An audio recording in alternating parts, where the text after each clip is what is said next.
Dear students and viewers, welcome back. ये video previous 3 videos की continuation है, जिसमें हमने सबसे पहले लॉगिन पेज को डिज़ाइन किया था।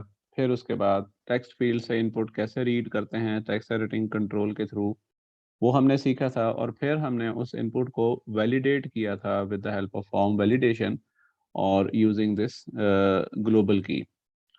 ओके, अब हम इसी को आगे कंटिन्यू करेंगे और अब हम ये देखेंगे कि किस तरह हम इस स्क्रीन से या किसी भी स्क्रीन से दूसरी स्क्रीन पर जंप कर सकते हैं, मूव कर सकते हैं। नेविगेशन इसको कहा जाता है फ्लटर में, और नेविगेशन इंतहाई इम्पोर्टेंट कॉन्सेप्ट है। और हमें यूज़र के लिए नेविगेशन को इजी टू अंडरस्टैंड और इजी टू यूज़ बनाना होता है, अदरवाइज वो एप्लीकेशन के जो यूज़र एक्सपीरियंस है वो इसको एंजॉय नहीं कर सकता। सो नेविगेशन जो इम्प्लीमेंट होती है फ्लटर में, वो नेविगेटर क्लास के थ्रू होती है। जब भी आप किसी एक विजेट से दूसरे विजेट पर मूव करना चाहते हैं, या आप ये समझ लें कि स्कैफोल्ड से दूसरे स्कैफोल्ड स्क्रीन पर जाना चाहते हैं, तो उसके लिए navigator dot push function use होता है। और जब आप उससे रिटर्न करना चाहते हैं तो navigator dot pop function use होता है। इसके अलावा आप इन्हीं दोनों फंक्शंस के थ्रू, पुश और पॉप के थ्रू, डेटा भी पास ऑन कर सकते हैं फ्रॉम वन विजेट टू अनदर। सो अभी हम ये काम करेंगे कि हम साइन इन पर इस विजेट से होम स्क्रीन की तरफ मूव करते हैं।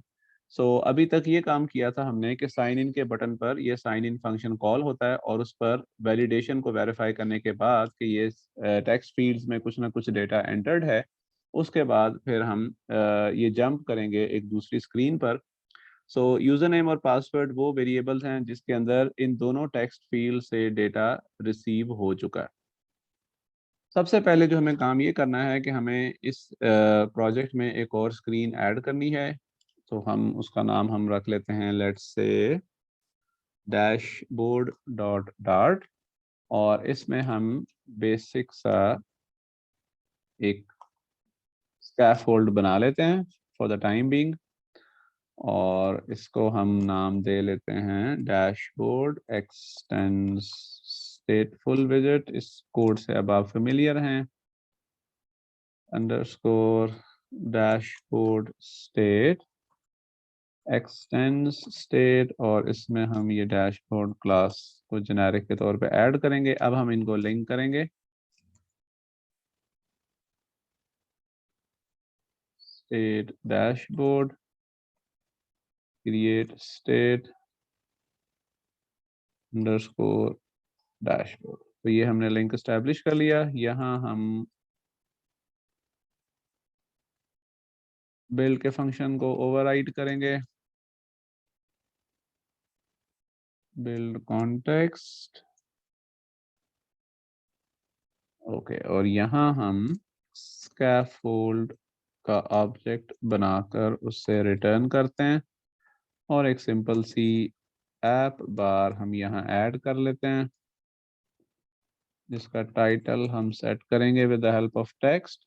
हम एक काम ये करते हैं कि यहाँ से जो यूज़र नेम हमें रिसीव होगा एज एन इनपुट, वो हम पास करते हैं इस डैशबोर्ड की क्लास को, और वो हम यहाँ डिस्प्ले में दे देते हैं। तो हम यहाँ एक स्ट्रिंग वेरिएबल क्रिएट करते हैं, स्ट्रिंग नेम। फिर डैशबोर्ड का पैरामीटराइज्ड कंस्ट्रक्टर बनाते हैं, ताकि जब ये कॉल हो तो डेटा यहाँ रिसीव हो जाए। और फिर हम इसी नेम को यहाँ विजेट डॉट नेम में डिस्प्ले कर देते हैं। यहाँ हम साथ में एक टेक्स्ट ऐड करते हैं कि welcome like this dot to string. वैसे तो इसकी ज़रूरत नहीं है टू स्ट्रिंग की, हमें यहाँ नल सेफ्टी को इन्फोर्स करना है लाइक दिस। हमने ऑलराइट, हमने डैशबोर्ड की एक क्लास स्टेटफुल विजेट से बना ली है, उसमें एक नेम आइडेंटिफायर बना लिया है, वो हम पैरामीटर के तौर पे रिसीव करेंगे। फिर हमने इसको कनेक्ट किया है अंडरस्कोर डैशबोर्ड स्टेट की क्लास के थ्रू। और फिर यहाँ हमने ऐप बार का ऑब्जेक्ट क्रिएट किया है, उसका टाइटल हमने टेक्स्ट के तौर पे किया है सेट। यहाँ एक ब्रैकेट एक्स्ट्रा है, इस वजह से एरर आ रहा था। ऑलराइट, और उसके टाइटल में हमने वो यूज़र नेम जो यहाँ हमें रिसीव होगा डैशबोर्ड की क्लास में, वो वहाँ डिस्प्ले कर दिया वेलकम यूज़र नेम करके, जो भी नेम यहाँ एंटर होगा, एंड दैट्स इट। अब हमने इस होम डॉट डार्ट क्लास से साइन इन के फंक्शन में नेविगेट करना है to the next dashboard class. उस डैशबोर्ड क्लास को हम पहले इंपोर्ट करेंगे। तो डैशबोर्ड डॉट डार्ट हमने इंपोर्ट कर लिए। अच्छा, आमतौर पे जो नॉर्मल सर्कमस्टांसेस में तो जो यूज़र नेम पासवर्ड है इनको वैलिडेट किया जाता है थ्रू डेटाबेसेस, वो अभी हमने कवर अप नहीं किए। तो जब हम डेटाबेसेस को इंट्रोड्यूस पढ़ेंगे, तब हम इस लॉगिन पेज को डेटाबेस के साथ कनेक्ट भी करेंगे और ये यूज़र नेम पासवर्ड हम वहाँ से वैलिडेट कराया करेंगे। तो अभी हम ये अज्यूम करते हैं कि यहाँ पर जो टेक्स्ट आया है वही रिक्वायर्ड टेक्स्ट है। तो अब हम मूव करेंगे नेक्स्ट स्कैफोल्ड की तरफ, नेक्स्ट स्क्रीन की तरफ। तो हम navigator dot push function use करेंगे। नेविगेटर डॉट पुश में सबसे पहला पैरामीटर हमारे पास कॉन्टेक्स्ट का है, और उसके बाद हम ये जो रूट हम बेसिकली अपनाएंगे वो मटेरियल पेज रूट क्लास के थ्रू हम ये बनाते हैं। मटेरियल पेज रूट जितने भी कॉल्स होती हैं नेविगेशन की, एक स्टैक उसकी मेंटेन करता है, और इसी वजह से इसको पुश फंक्शन के थ्रू कॉल किया जाता है और रिटर्न पे हम पॉप कहते हैं।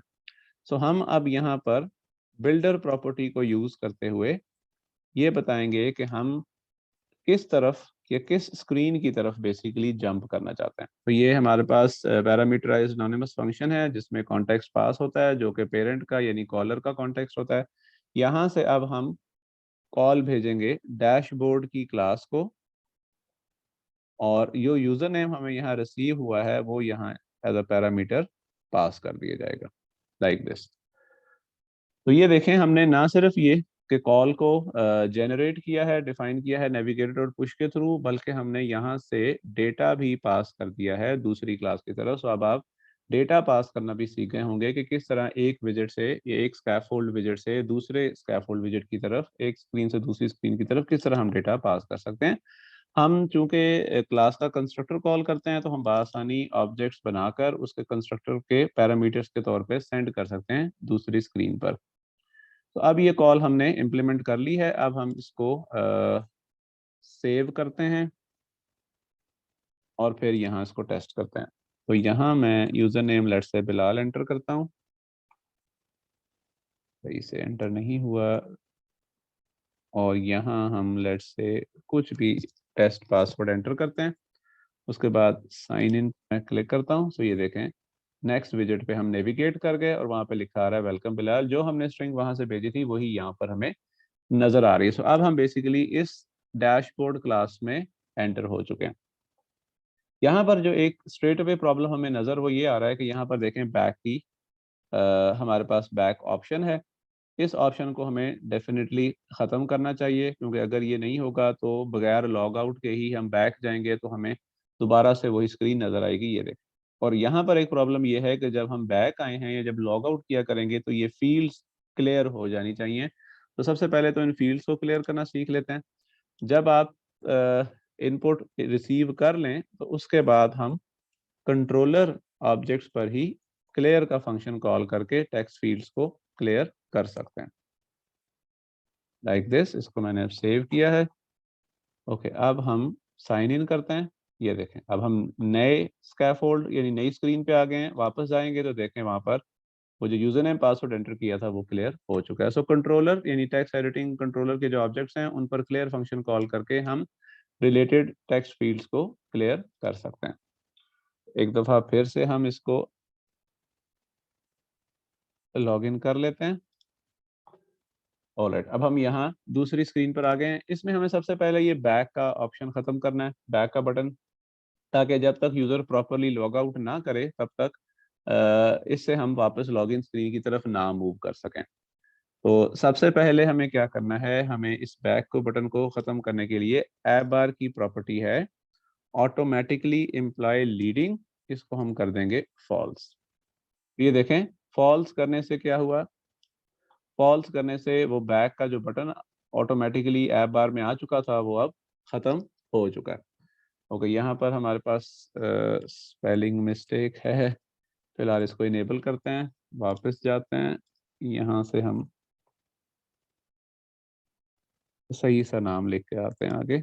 ये देखें जी, वेलकम बिलाल। अब हम इसको फॉल्स करते हैं, सेव करते हैं, तो ये बटन हमारे पास गायब हो गया। अब बेहतर ऑप्शन क्या है, यहाँ पर लॉग आउट का बटन दे दिया जाए।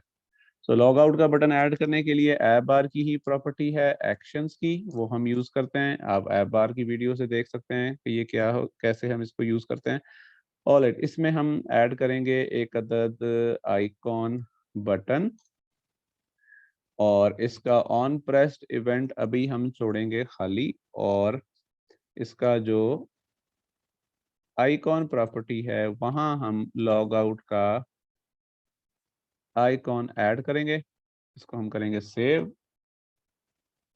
तो ये देखें हमारे पास अब प्रॉपर लॉग आउट का बटन हमें नजर आ रहा है। इस लॉग आउट के बटन पर जब हम टैप करेंगे तो असूली तौर पे तो हमारे पास एक कंफर्मेशन डायलॉग आना चाहिए, और उस पर जब हम यस करें तो फिर हम वापस लॉगिन स्क्रीन पे जाएंगे। उसको लॉगिन डायलॉग बनाने के लिए, कंफर्मेशन डायलॉग या जिसको हम अलर्ट डायलॉग कहते हैं, उसको क्रिएट करने के लिए मैं इसके बाद एक और वीडियो ऐड करूंगा। So for the time being हम ये काम करते हैं कि जैसे ही इस पे क्लिक हो हम फौरन जंप करते हैं लॉग आउट की तरफ, यानी लॉगिन स्क्रीन की तरफ। तो एक फंक्शन बना लेते हैं क्लास में, उसको हम कहते हैं अंडरस्कोर। इसको इस क्लास के अंदर बनाना है। सो हम एक फंक्शन बनाते हैं साइन आउट का। यहाँ हम बिल्ड कॉन्टेक्स्ट पास करते हैं, उसकी ज़रूरत पड़ेगी हमें। और यहाँ जब हमें लॉग आउट के आइकॉन बटन पर क्लिक हो तो फिर हम कॉल करें साइन आउट, और उसमें यही कॉन्टेक्स्ट वेरिएबल जो इस बिल्ड कॉन्टेक्स्ट का है उसको पास कर दें। ओके, इसको मैंने सेव किया। अब जैसे ही इस बटन पे क्लिक होगा कॉल जाएगी इस साइन आउट फंक्शन पे। अब इस साइन आउट फंक्शन से हमने जंप करना है वापस लॉगिन स्क्रीन पर। तो उसके लिए हम यूज करते हैं नेविगेटर डॉट पॉप का फंक्शन, और यहाँ हम यही कॉन्टेक्स्ट पास करते हैं जो इस विजेट का होता है। इसको हम सेव करते हैं।